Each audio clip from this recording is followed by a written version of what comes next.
Hey everyone. Today I'm going to show you how to see which of your products have inventory tracking enabled in Shopify. Inventory tracking means Shopify keeps track of how many units of a product you have in stock. You can turn inventory tracking on or off when you create or edit a product in the inventory section. With DataChamp, you can create a report that shows whether inventory tracking is enabled or not, and filter it to see only the products you need. So let's get started.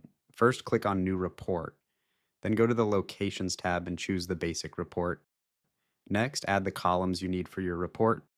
In this case, make sure to include products tracked. When you click on Preview, you will see that in the products tracked column, the values true and false appear.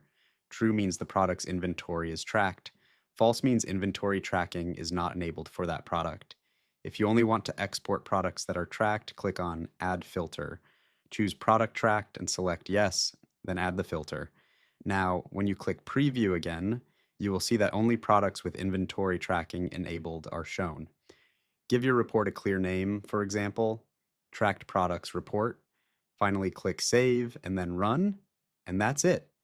You now have a report that only exports products with inventory tracking enabled. I hope this quick tutorial was helpful. If you have any questions, feel free to leave them in the comments below. I'll see you in the next video.